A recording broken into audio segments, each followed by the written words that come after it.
আমাদের আঙিনায় স্বাগতম স্বাগতম টিউন ونستغفره ونؤمن به ونتوكل عليه ونعوذ بالله من شرور أنفسنا ومن سيئات أعمالنا من يهده الله فلا مضل له ومن يضلل فلا هادي له ونشهد أن لا إله إلا الله وحده لا شريك له ونشهد أن محمدا عبده ورسوله أرسله بالحق بشيرا ونذيرا وداعيا إلى الله بإذنه وسراجا منيرا أما بعد فأعوذ بالله من الشيطان الرجيم بسم الله الرحمن الرحيم إن الصلاة تنهى عن الفحشاء والمنكر ولذكر الله أكبر وقال رسول الله صلى الله عليه وسلم أول ما يحاسب به العبد يوم القيامة الصلاة وقال رسول الله صلى الله عليه وسلم مفتاح جنة الصلاة أو كما قال عليه الصلاة والسلام اللهم صل على سيدنا محمد وعلى آل سيدنا محمد كلما ذكره الذاكرون وكلما غفل عن ذكره الغافلون اللهم صل على محمد وعلى آل محمد كما صليت على إبراهيم وعلى آل إبراهيم إنك حميد مجيد اللهم بارك على محمد وعلى آل محمد كما باركت على إبراهيم وعلى آل إبراهيم إنك حميد مجيد سبحانك لا علم لنا إلا ما علمتنا إنك أنت العليم الحكيم الحمد لله رب العالمين দরবার অসংখ্য গণিত শুকরিয়া যে রব্বুল আলামিন আমাকে আপনাকে দিনের নিষ্পত্তি দাওয়াত ও তাবলীগের নিষ্পত্তি কোরআন কারীমের নিষ্পত্তি পবিত্র জুমার দিন রব্বুল আলামিনের ঘরে সর্বপ্রথম আসবার বসবার তৌফিক দান করেছেন এর জন্য সবাই অন্তর থেকে শুকরিয়া আদায় করি আলহামদুলিল্লাহ। আমাদের মতো অনেক মানুষ ছিল রব্বুল আলামিন ওদের থেকে যাচাই করে বাছাই করে মহব্বত করে ভালোবেসে আমাদেরকে পবিত্র জুমার দিন রব্বুল আলামিনের ঘরে সর্বপ্রথম আসবার বসবার তৌফিক দান করেছেন এর জন্য অন্তর থেকে আবার শুকরিয়া আদায় করি আলহামদুলিল্লাহ। রব্বুল আলামিন পবিত্র কোরআন কারীমের মধ্যে বলেন যে ব্যক্তি আমার নিয়ামত পাইয়া নিয়ামতের কদর করবে শুকরিয়া আদায় করবে আমি রব্বুল আলামিনের বান্দার নিয়ামতকে বাড়িয়ে দেব।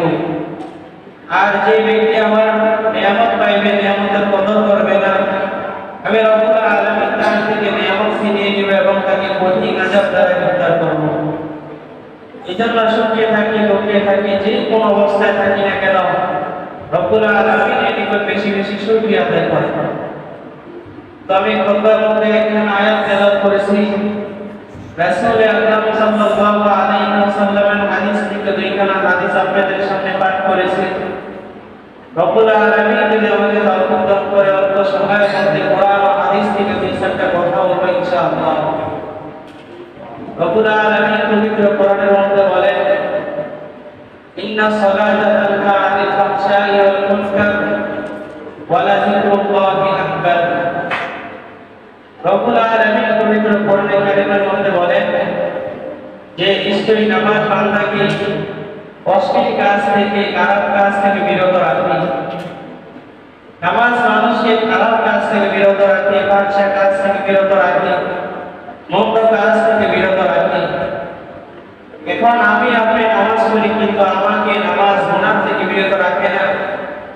নামাজ আমাকে খারাপ কাজ থেকে বিরত রাখে না কেন?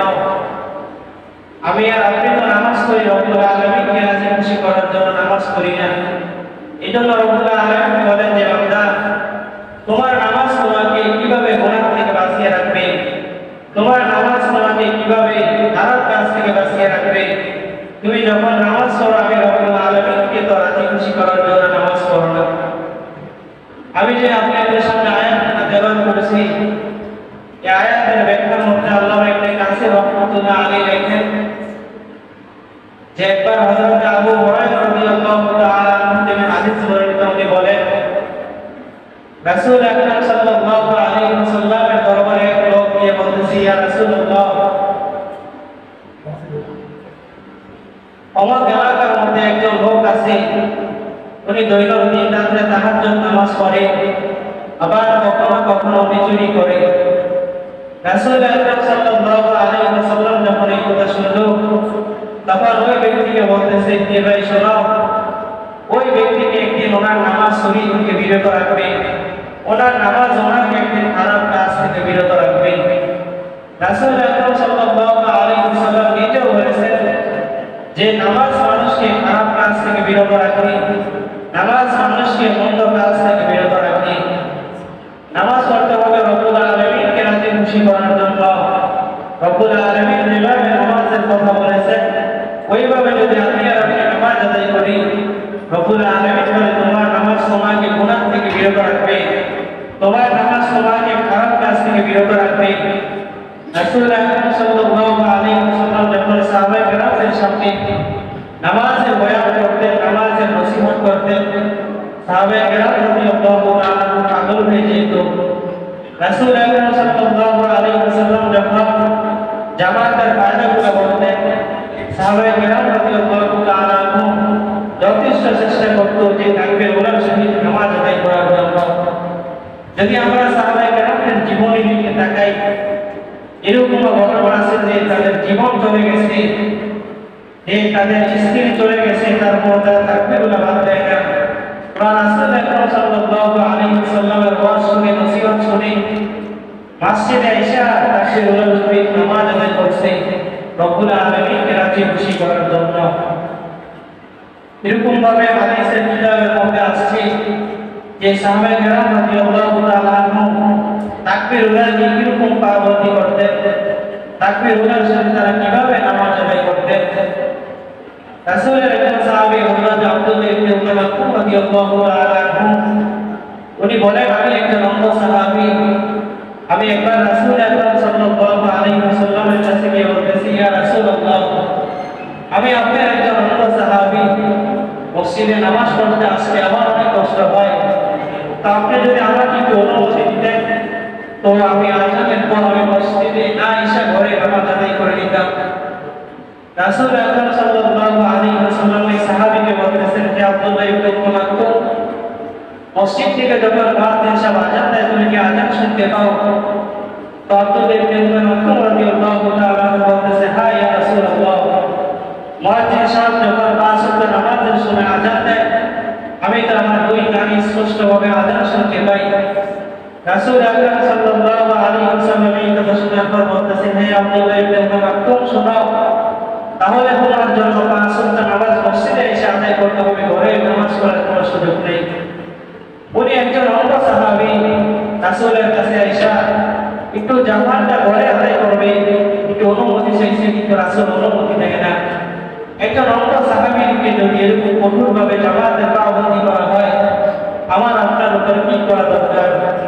আমার আপনার তো দুইটা চোখ ভালো আছে, দুইটা কান ভালো আছে, দুইটা হাত ভালো আছে, আমরা সুন্দরভাবে আদায় শুনলে মসজিদে আসতে পারি, কিন্তু ওই সাহাবায়ে কেরাম বলতেছি যে আমার দুইটা চোখ নেই। আমি রাসূলের কাছে গিয়েছিলাম একটু অনুমতি নেওয়ার জন্য যে যখন আযান হবে আমি একটু ঘরে নামাজ আদায় করব, কিন্তু রাসূল আমাকে অনুমতি দেন নাই। আমি একজন অন্ধ সাহাবী, রাসূল আমাকে কঠোরভাবে বলেছেন যে হে আব্দুল্লাহ ইবনে উমার, খুব ভালো করে শোনো, তুমি যেহেতু মুয়াজ্জিন সাহেব আযান শুনতে পাও, তাহলে তোমার জন্য ওয়াজিব হলো তুমি মসজিদে এসে জামাতের সহিত নামাজ আদায় করা। এরকম ভাবে আরেক সাহাবীর বর্ণনা পাওয়া যায়, ওদের কাপড় ছিল একটা, স্বামী আর স্ত্রী দুইজন এক কাপড়ে নামাজ আদায় করত। হাদিসের কিতাবের মধ্যে পাওয়া যায় যে হযরত আব্দুল্লাহ আনসারী রাদিয়াল্লাহু তাআলা আনহু যখন আযান হইত উনি সবার শেষে মসজিদে আগমন করতেন, আবার রাসূলের পিছে জামাতের সহিত নামাজ আদায় করে রাসূল যখন সালাম ফিরাইতেন উনি সঙ্গে সঙ্গে বাড়িতে চলে যেতেন। তো একদিন দুই দিন তিন দিন সাহাবায়ে কেরাম রাসূল আকরাম সাল্লাল্লাহু আলাইহি ওয়াসাল্লামকে বলতেছেন, ইয়া রাসূলুল্লাহ, আপনার একজন সাহাবী আব্দুল্লাহ আনসারী রাদিয়াল্লাহু তাআলা আনহু উনি যখন মসজিদে নববীর মধ্যে আযান হয় উনি মসজিদের মধ্যে সবার শেষে আসে, আবার যাওয়ার সময় সবার আগে চলে যায়। নামাজের পরে যে তাসবিহ তাহলিল ইবাদতগুলো আছে, নামাজের পরে যে সুন্নাতগুলো আছে উনি মসজিদের মধ্যে কিছুই আদায় করে না। রাসূল আকরাম সাল্লাল্লাহু আলাইহি ওয়াসাল্লাম যখন এই কথা শুনলেন, ওনাকে পরের দিন নামাজ শেষ করে দেখতেছে আব্দুল্লাহ আনসারী রাদিয়াল্লাহু তাআলা চলে যাইতেছে। রাসূল আকরাম সাল্লাল্লাহু আলাইহি ওয়াসাল্লাম সালাম ফেরার মাত্র আব্দুল্লাহ আনসারী রাদিয়াল্লাহু তাআলা কে ডাক দিলেন, হে আব্দুল্লাহ, দাঁড়াও, কোথায় যাইতেছো? একটু দাঁড়াও, তুমি দৈনন্দিন নামাজ শেষ করে বাড়িতে চলে যাও। নামাজের পরে যে তাসবিহ তাহলিল ইবাদতের আমল আছে, নামাজের পরে যে সুন্নাতগুলো আছে ওগুলো কিছুই আদায় করো না। কারণ কি? এই কথা শুনতে দেরি আছে আব্দুল্লাহ আনসারী রাদিয়াল্লাহু তাআলা আল্লাহ করে কান্না করা শুরু করে দিল। আর বলতেছে, ইয়া রাসূলুল্লাহ, আপনি একটু তাকিয়ে দেখেন, আমার গায়ের মধ্যে যে চাদরটা দেখা যায় এই একটাই মাত্র চাদর, এটা দিয়ে আমিও নামাজ পড়ি, আমার স্ত্রীও নামাজ পড়ে। আমার ঘরের মধ্যে আমি একটা গর্ত বানিয়ে রাখছি, আমি যখন মসজিদের মধ্যে আসি আমার বিবি ওই গর্তের মধ্যে বসে থাকে, আমি মসজিদে চলে আসি চাদর পরে। আপনার পিছে আমি তাকবীরুল্লাহ সহিত নামাজ আদায় করে আমি ঘরে তাড়াতাড়ি চলে যাই। আমি ঘরে গিয়ে সুন্নাত আদায় করি এবং কাপড়টা খুলে আমি গর্তের মধ্যে বসে থাকি, আর এই কাপড়টা পরে আমার বিবি নামাজ আদায় করে। এভাবে আমরা এক কাপড় দিয়ে স্বামী স্ত্রীর জীবন কাটাইতেছি। রাসূল আকরাম সাল্লাল্লাহু আলাইহি ওয়াসাল্লাম বলতেছেন, হে আব্দুল্লাহ, তোমার এত কষ্ট করার কি ছিল? তুমি তো ঘরে নামাজ পড়তে পারতা। হযরত আব্দুল্লাহ আনসারী রাদিয়াল্লাহু তাআলা বলতেছেন, ইয়া রাসূলুল্লাহ, আপনি যে দিনকার থেকে জামাতের ফায়দা আমাদের সামনে বয়ান করতেন, আপনি যে দিনকার থেকে জামাতের গুরুত্ব আমাদের সামনে বয়ান করেছিলেন, আমি আব্দুল্লাহ আনসারী ওই দিনকার থেকে ওয়াদা করছি যে আমার জীবন চলে যাবে, আমার যদিও কাপড় একটা, আমি তারপর তাকবীরুল্লাহ ব্যতীত আমি আর কোনদিন নামাজ পড়ব না। আমি এভাবে আমার জীবন চালাইতেছি, আপনার পিছে আমি তাকবীরুল্লাহ সহিত নামাজ আদায় করতেছি। সাহাবায়ে কেরাম রাদিয়াল্লাহু তাআলা একটা কাপড় শব্দ ওরা পাঁচ ওয়াক্ত নামাজ রাসূল আকরাম সাল্লাল্লাহু আলাইহি ওয়াসাল্লামের পিছে এসে পড়ছেন, তাহলে তারা নামাজের কত পাবন্দি করছেন, তাকবীরুল্লাহ ওরা কত গুরুত্ব দিয়েছেন। হযরত আশরাফ আলী থানভী রাহমাতুল্লাহ আলাইহি ওনার কিতাবের মধ্যে একটা ওয়াকিয়া এনেছেন যে আল্লাহ রাসূল সাল্লাল্লাহু আলাইহি ওয়াসাল্লামের একজন সাহাবী হযরত মুআবিয়া রাদিয়াল্লাহু তাআলা আনহু, যেই সাহাবীকে কাঁধে ওহী বলা হয়, রাসূল আকরাম সাল্লাল্লাহু আলাইহি ওয়াসাল্লামের নিকট যখন ওহী প্রেরিত হইত, ওহী আসতো, জিবরাইল আমিন যখন রাসূলের নিকট ওহী নিয়ে আসতেন, তো কয়েকজন সাহাবী নির্দিষ্ট করা ছিল যে রাসূলের নিকট যে ওহী আসবে ওই সাহাবায়ে কেরাম রাদিয়াল্লাহু তাআলা আনহুর সঙ্গে সঙ্গে লিপিবদ্ধ করে ফেলবে। তো এরকম একজন সাহাবী হযরত মুআবিয়া রাদিয়াল্লাহু তাআলা আনহু, ওনার একটা বিশেষ আমল ছিল, উনি শেষ রাতে উঠে তাহাজ্জুদ নামাজ আদায় করতেন, দৈনন্দিন তাহাজ্জুদ করতেন। তো একদিনের ঘটনা, উনি একদিন তাহাজ্জুদ নামাজ পড়তে পারল না। উনি সকালবেলা উঠে দেখে তাহাজ্জুদের সময় ঘুরিয়ে গিয়ে ফজরের সময় চলে যাইতেছে। উনি সঙ্গে সঙ্গে তাড়াতাড়ি উঠে ওযু করে ফজরের নামাজ আদায় করে রব্বুল আলামিনের কাছে কান্নাকাটি করা শুরু করে দিল, হে মালিক, আমি তো দৈনন্দিন তাহাজ্জুদ নামাজ পড়তাম, আমি তো দৈনন্দিন এই আমলটা করতাম, কিন্তু আজকে তো আমি শয়তানের ওয়াসওয়াসায় পড়ে, শয়তানের ধোঁকায় পড়ে আমার জীবন থেকে দিনের সাহায্য চলে গেল। উনি এটা করতেছে, এটা বলতেছে, আর আল্লাহ পাক রব্বুল আলামিনের কাছে জোরে জোরে কান্নাকাটি করতেছে। রব্বুল আলামিন ওনার কান্না এরকম ভাবে কবুল করছেন যে পরের দিন তাহাজ্জুদের সময় দেখলো হযরত মুআবিয়া রাদিয়াল্লাহু আনহুকে এসে ডাকতেছেন, হে মুআবিয়া ওঠো, তাহাজ্জুদের সময় হয়েছে, ওঠো তাহাজ্জুদ নামাজ আদায় করো। আল্লাহ রাসূলের সাহাবী হযরত মুআবিয়া রাদিয়াল্লাহু তাআলা বলেন, আমি ঘুম থেকে উঠলাম, ঘুম থেকে ওঠার পর আমি ওই ব্যক্তিকে জিজ্ঞেস করলাম, ভাই তুমি কি? আমাকে তো জীবনে কোনোদিন তাহাজ্জুদের সময় কোনো ব্যক্তি জাগার লাগে না, তুমি আজকে কেন আমাকে জাগিয়ে আসলা, তুমি কি? ওই ব্যক্তি হযরত মুআবিয়া রাদিয়াল্লাহু তাআলা আনহুকে বলতেছেন, হে মুআবিয়া, আমি হলো ইবলিস শয়তান। তো আল্লাহ রাসূলের সাহাবী হযরত মুআবিয়া রাদিয়াল্লাহু তাআলা বলতেছেন, হে ইবলিস, তোমার তো কাজ হলো তুমি মানুষকে নামাজ থেকে বিরত রাখো, তোমার কাজ হলো তুমি মানুষকে নেক আমল থেকে বিরত রাখো, তোমার কাজ হলো তুমি মানুষকে শয়তানের ওয়াসওয়াসায় লিপ্ত রাখো, তুমি কেন আজকে আমাকে নেক আমল করার জন্য সুযোগ করে দিলা, তাহাজ্জুদের সময় জাগিয়ে দিলে, কারণ কি?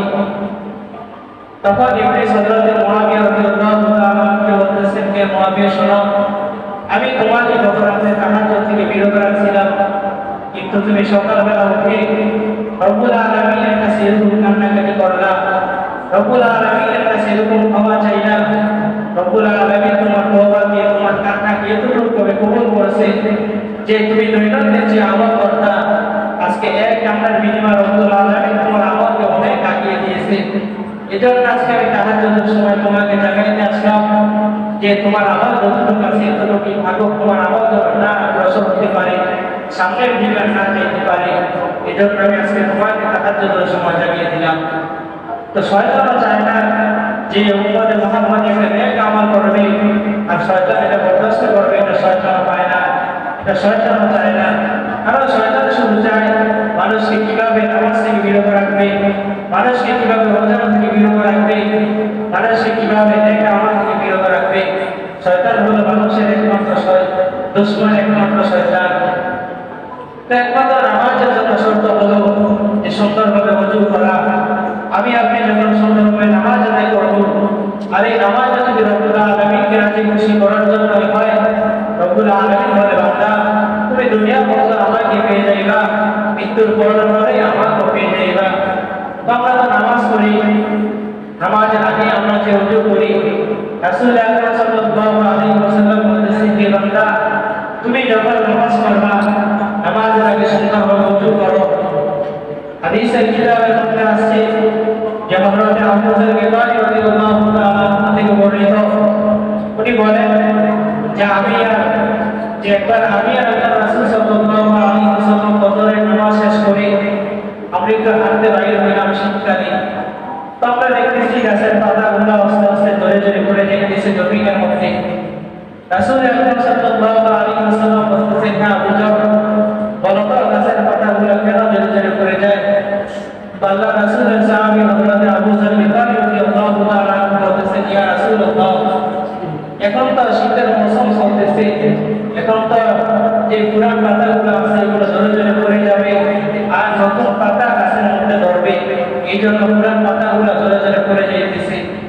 রাসূল আকরাম সাল্লাল্লাহু আলাইহি ওয়াসাল্লাম এই কথা শোনার পর বলতেছেন, শোনো আবু যর, গাছের পাতাগুলো যেভাবে ধরে ধরে পড়ে যাইতেছে, আমার মনে যদি সুন্দরভাবে ওযু করে যদি মসজিদের মধ্যে যায় আর সুন্দরভাবে জামাতের সহিত তাকবীর উলার সহিত নামাজ আদায় করে রব্বুল আলামিনের বান্দা তোলাক হলো, এভাবে তার আমল নামা থেকে ধরে ধরে সাজিয়ে দিবেন এবং তার আমল নামার মধ্যে এক দিয়ে ভরপুর করে দিবেন।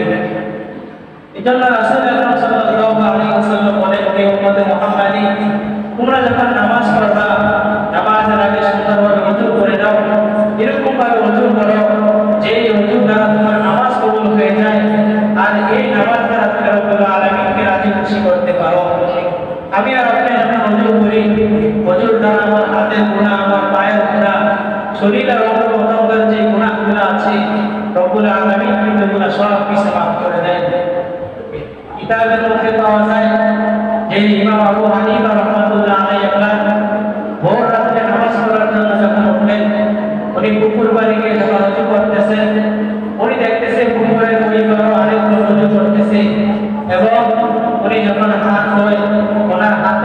হুজুর সাথে সাথে ওনার হাতের গোলাপগুলো জোরে জোরে পড়ে যায়। উনি যখন নাক ফেলতেছে ওনার নাকের গোলাপগুলো জোরে জোরে পড়ে যাইতেছে। উনি যখন মুখ ফেলতেছে এভাবে হাত পা শরীরের অঙ্গ প্রত্যঙ্গ দিতেছেন, ওনার শরীরের অঙ্গ প্রত্যঙ্গ ধোয়ার সাথে সাথে ওনার গোলাপগুলো জোরে জোরে পড়ে যাইতেছে। তো ইমাম আবু হানিফা রাহমাতুল্লাহ আলাইহি বলেন, আমি আমার ওযু শেষ করে ওই ব্যক্তির কাছে গেলাম, গিয়ে বলতেছি, যে ভাই তুমি কি এই মাত্র কি জিনা করে আসছো নাকি? তুমি কি জিনা করছো? ওই ব্যক্তি বলতেছে, হে ইমাম আবু হানিফা, আমি যে এখন মাত্র জিনা করে আসলাম, আপনি না কিভাবে জানলেন? বলতেছে, ভাই শোনো, তুমি যখন ওযু করতেছিলা তোমার হাতের দ্বারা, তোমার পায়ের দ্বারা, শরীরের অঙ্গ প্রত্যঙ্গ দ্বারা তোমার গুনাহগুলো বাইর হইতেছে। আমি আবু হানিফা রাহমাতুল্লাহ আলাইহি বলতেছি, তোমার গুনাহগুলো বাইর হইতেছে। এর সঙ্গে সঙ্গে তুমি যে জিনা করছো এই গুনাহটা সুন্দরভাবে বাইর হয়ে যাইতেছে। ইমাম আবু হানিফা রাহমাতুল্লাহ আলাইহি বলেন যে উম্মতে মুহাম্মদ যখন নামাজের জন্য ওযু করবে, ওযুর সাথে সাথে উম্মতে মুহাম্মাদের গুনাহগুলো তো আল্লাহ পাক রব্বুল আলামিন মুছে সাফ করে দিবেন এবং তার দিলকে, তার অন্তরকে পরিষ্কার করে দিবেন। এই জন্য আমাদের সুন্দরভাবে ওযু করা চাই। ওযু করে দৈনন্দিন ইমামের পিছনে তাকবীরুল্লাহর সাথে নামাজ আদায় করা চাই। রব্বুল আলামিন পবিত্র কোরআনে কারীমের মধ্যে বলেন, ইন্না সালাতা তানহা আনিল ফাহশাই ওয়াল মুনকার ওয়া লাযিকরুল্লাহি আকবার। নিশ্চয়ই নামাজ মানুষকে অন্যায় কাজ থেকে, খারাপ কাজ থেকে বিরত রাখে। তবে আমি আর আপনি যদি রব্বুল আলামিনকে রাজি খুশি করার জন্য নামাজ পড়তে পারি, রব্বুল আলামিন যেভাবে বলেছেন ওইভাবে যদি নামাজ পড়তে পারি, তাহলে রব্বুল আলামিন বলে যে বান্দা তুমি নামাজ পড়বা আর তুমি গুনাহ করবে না, কখনো হতে পারে না। তুমি যখন 5 ওয়াক্ত নামাজ তাকবীরুল্লাহর সহিত আদায় করবা, আমি রব্বুল আলামিন তোমাকে গুনাহ থেকে বিরত রাখবো। আমি রব্বুল আলামিন তোমাকে সমস্ত খারাপ কাজ থেকে বিরত রাখবো। ইতিহাসের কিতাবের মধ্যে সবচেয়ে একটা ঘটনা পাওয়া যায় যে ভারত উপমহাদেশের মধ্যে একটা যুবক ছিল, অনেক খারাপ। ওনার যখন যেটা মন চায় তখন সেটাই করত। উনি মানুষের সাথে অনেক জুলুম করত। যখন মন চায় উনি ভারত উপমহাদেশের মধ্যে যে সুন্দর সুন্দর নারী আছে, মহিলা আছে, ওদের সাথে উনি জিনা করত। তো একদিনের ঘটনা, ওই যুবকের কাছে এক লোক এসে বলতেছে, এই যুবক তুমি কি জানো আমাদের মসজিদের ইমাম সাহেবের স্ত্রী অনেক সুন্দর, তুমি কি এটা জানো? ওই যুবক বলতেছে, না, আমি তো ভারত উপমহাদেশের মধ্যে যত সুন্দরী মহিলা আছে আমি সবার সাথে একদিন আগে এবং পরে এবং সবার সাথে জিনা করেছি, কিন্তু আমি তো কখনো শুনি নাই যে আমাদের মসজিদের ইমাম সাহেবের স্ত্রী অনেক সুন্দর। উনি এই কথাটা শুনতে দেরি আছে, ওনার মাথার মধ্যে একটা কথা ভাবতে শুরু করে দিল যে জীবনে সবার সাথে মোটামুটি আমি জিনা করেছি, কিন্তু আমার এখন একজনের সাথে জিনা করতে হবে, উনি হলো আমাদের মসজিদের ইমামের স্ত্রী। এই যুবক একদিন 2 দিন ইমাম সাহেবের বাড়িতে গেলেন, গিয়ে ওনার দরজার মধ্যে নক করলেন। ভিতর থেকে ইমাম সাহেবের স্ত্রী বলতেছে, কে আপনি? যুবক বলতেছেন, আমি এলাকার একজন বড় যুবক, আমার এরকম ক্ষমতা আছে, আমি যার সাথে আমার মন চায় আমি তার সাথে জিনা করি। আমার যখন যেটা মন চায় আমি ভারত উপমহাদেশের মধ্যে ওইটাই করি। তবে আমি শুনছি আমার কানে একটা আওয়াজ আসছে যে তুমি নাকি অনেক সুন্দর, তবে আমার মনের ভিতরে যখন যেটা আছে আমি এটা বাস্তবায়ন করি চাই, আমি তোমার সাথে জিনা করতে চাই, তুমি কি বলো? হুজুরের স্ত্রী বলতেছে, এটা তো কখনো সম্ভব না। আমি আমার এই শরীর, আমার জামাইকে ছাড়া, আমার যে হুজুর জামাই আছে ওনাকে ছাড়া আমি আমার এই শরীর জীবনে কাউকে দেখাই না, স্বয়ং তোমাকে আমি দেখাবো না। যুবক বলতেছে, তোমাকে আমি একটা শর্ত দিতেছি, শর্তটা হলো একদিনের শর্ত, তুমি হয়তো আমার সাথে জিনা করবা আর হয়তো ভারত উপমহাদেশ থেকে তুমি চলে যেতে হবে, এটাই আমার ওয়াদা, এটাই আমার কথা। আমি আবার আগামীকাল আসবো, তোমাকে একদিন আমি সময় দিলাম, তুমি সিদ্ধান্ত নাও এখন তুমি কি করবা। যুবক যখন এই কথা বলে চলে গেলেন, এদিক দিয়ে ইমামের স্ত্রী ঘরের মধ্যে কান্নাকাটি করতেছে আর রব্বুল আলামিনের কাছে দোয়া করতেছে, হে মালিক, তুমি আমাকে যে শরীর দিয়েছো, দুনিয়ার মধ্যে যখন আমাকে সৃষ্টি করেছো, আমার এই শরীরটা আমার জামাইকে ছাড়া আমি আর কাউকে দেখি না, তুমি আমাকে এখন এই যুবক থেকে হেফাজতে রাখো। উনি সারাদিন কান্নাকাটি করতেছে, রব্বুল আলামিনের কাছে দোয়া করতেছে। রাত্রে যখন ইমাম সাহেব ওনার মসজিদের সমস্ত কাজ শেষ করে ওনার বাড়িতে আসলেন, ইমাম এসে দেখতেছে ওনার বিবি কাঁদতেছে। ইমাম বলতেছে, বিবি তোমার কি হয়েছে বলো? বিবি বলতেছে, স্বামী আমার সাথে দিন এরকম একটা ঘটনা ঘটছে, একজন যুবক আসছিল আমাকে জিনার প্রস্তাব দিয়েছিল, আমি যখন রাজি হই নাই উনি আমাকে বলেছে এই শহর থেকে আমাদের সবাইকে হারিয়ে দিবে। ইমাম বলতেছে, হাই রে বোকা, তুমি পেরেশান হও কেন, তুমি চিন্তা করো কেন? রব্বুল আলামিন আমাদের এই চিন্তা থেকে মুক্তির উপায় বাহির করে দিয়েছে। রব্বুল আলামিন এর ওষুধ আমাদেরকে বলেই দিয়েছে। রব্বুল আলামিন তখন ওই ইমাম তখন তার বিবিকে বলতেছে, বিবি ওই যুবক যখন আগামীকাল সকালে আসবে তোমার সাথে জিনা করার জন্য, অথবা তোমাকে যে প্রস্তাব দিয়েছে ওইটা তুমি কি উত্তর দাও এটা জানার জন্য তুমি ওই যুবককে বলে দিও, যুবক আমি তোমার প্রস্তাবে রাজি আছি, তবে তোমাকে আমি একটা শর্ত দিই, তুমি আমার শর্তে রাজি হইতে হবে। তো ইমাম বলতেছে যে বিবি ওই যুবক যখন আগামীকাল সকালে আসবে যুবককে বলে দিবা যে যুবক তোমার সাথে আমি জিনা করতে রাজি আছি, তবে তুমি 40 দিন তাকবীরুল্লাহর সহিত নামাজ আদায় করতে হবে। আর এই নামাজ রব্বুল আলামিনকে রাজি খুশি করার জন্য হইতে হবে। তো ইমাম যখন ওনাকে রাত্রে ওনার বিবি এই কথাটা বলে, যখন সকাল হলো ওই যুবক আবার পরের দিন আসলো ইমামের বাড়িতে, এসে আবার যখন দরজার মধ্যে নক করলেন, ভিতর থেকে ইমামের স্ত্রী বলতেছেন, হে যুবক তুমি আমাকে গতকালকে যে শর্ত দিয়ে গেছিলে আমি তোমার শর্তে রাজি আছি, তবে আমিও তোমাকে একটা শর্ত দিতেছি, তুমি যদি তাকবীরুল্লাহর সহিত 40 দিন নামাজ আদায় করো, 40 দিন পর আমি তোমার সাথে জিনা করব। যুবক বলতেছে, ঠিক আছে আমি আজকে চলে যাইতেছি, আমি 40 দিন পরে আসবো, তোমার সাথে জিনা করব। ওই হুজুরের বিবি বলতেছেন, ঠিক আছে তুমি চলে যাও, তুমি 40 দিন পরে আসবে, আমার সাথে জিনা করবা, আমিও তৈরি হয়ে থাকবো। ওই যুবক যখন বাড়িতে গেলেন, তো যুবকের মা থেকে বলতেছেন যে আম্মাজান আগামীকাল ফজরের আযান যখন হবে আপনি আমাকে ডাকিয়ে দিবেন, আমি আজকে থেকে শুরু করে 40 দিন তাকবীরুল্লাহর সহিত নামাজ আদায় করব। যুবকের মা বলতেছেন, মনে মনে বলতেছেন যে আল্লাহ আমার ছেলের মধ্যে এলাকার মধ্যে কোনো খারাপ মানুষ ছিল না, তুমি আমার ছেলেকে যদি কার রসিলায় হেদায়েত দিয়েছো, তবে আল্লাহ তোমার কাছে আমি দোয়া করতেছি আমার এই ছেলেকে তুমি সবসময় হেদায়েতের উপরে রাখো। পরের দিন যখন ফজরের সময় হয়েছে, মসজিদ থেকে যখন মুয়াজ্জিন সাহেব যখন আযান দিয়েছে, ওই যুবকের মা যখন যুবককে বলল, বাবা উঠো, এখন ফজরের সময় হয়ে গেছে, উঠো মসজিদে যাও নামাজ আদায় করো। যুবক বলে, আমি যখন ঘুম থেকে উঠলাম আমি ফজরের নামাজ আদায় করলাম, আর আজকের থেকে নামাজ পড়া শুরু করেছি শুধু রব্বুল আলামিনকে রাজি খুশি করার জন্য। যুবক বলতেছে, একদিন, 2 দিন, 3 দিন, আমি যখন 40 দিন তাকবীরুল্লাহর সহিত নামাজ আদায় করলাম, 40 দিন যখন আমার হয়ে গেল, আমি এশারের নামাজ পড়ে মসজিদের এক কোণায় বসে আমি কান্নাকাটি করতেছি, আমার মধ্যে রব্বুল আলামিনের এরকম ভয় চলে আসছে, জাহান্নামের ভয় চলে আসছে, আমি মসজিদের কোণায় বসে রব্বুল আলামিনকে কান্নাকাটি করতেছি, রব্বুল আলামিনের নিকট দোয়া করতেছি। তো আমার এই অবস্থা দেখে আমি ওই ইমাম সাহেবের স্ত্রীকে যে খারাপ প্রস্তাব দিয়েছিলাম, ইমাম আমার কাছে এসে বলতেছে যে যুবক চলো আমার বাড়িতে চলো, তুমি না বলছিলে আমার বিবির সাথে জিনা করবা, চলো, আজকে তো 40 দিন পুরো হয়ে গেছে। যুবক বলতেছে, হুজুর আপনি আমাকে ক্ষমা করে দেন, এবং বাড়িতে গিয়ে বলবেন আপনার বিবিও যেন আমাকে ক্ষমা করে দেয়।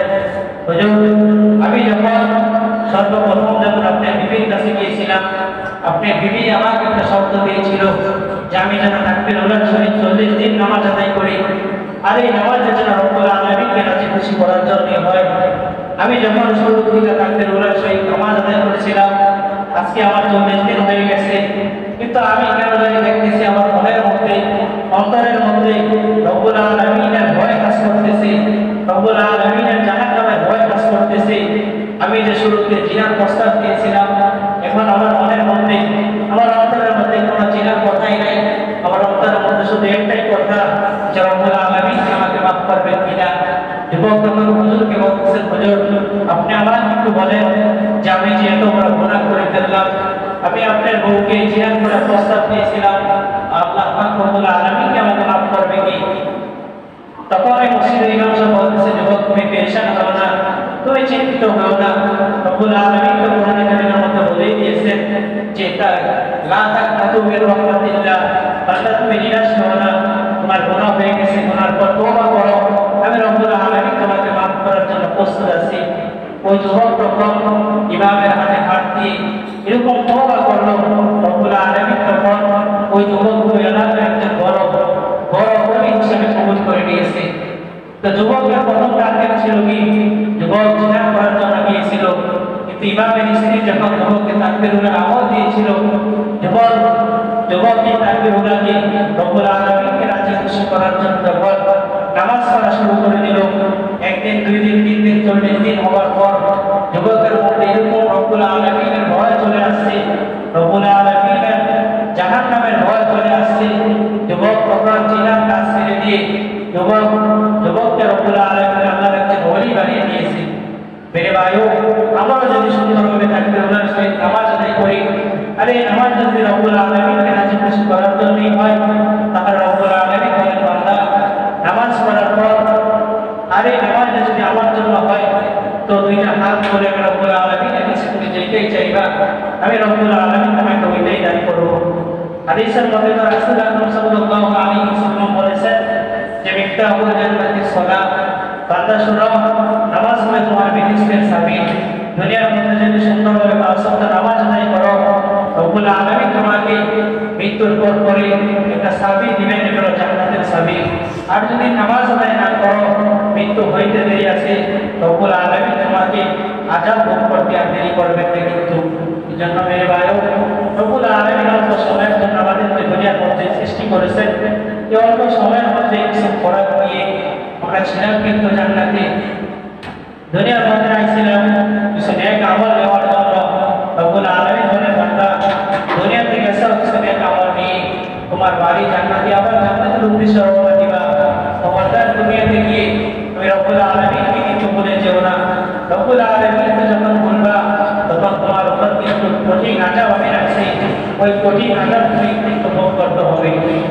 হাদিসের মধ্যে বলা যায় যে বান্দার যখন নামাজ পরিপূর্ণ হয়ে যাবে, আসরের ময়দানে রব্বুল আলামিন ফেরেশতাদেরকে বলবেন, হে আমার ফেরেশতারা, আমি এখন হিসাব শুরু করতেছি, দেখো আমার বান্দার নামাজগুলো ঠিক আছে কিনা। তখন ফেরেশতারা ওই বান্দার নামাজগুলো দেখবে, হ্যাঁ আমার নামাজ ঠিক আছে, কিন্তু রোজা ঠিক নাই, অন্যান্য আমলগুলো ঠিক নাই।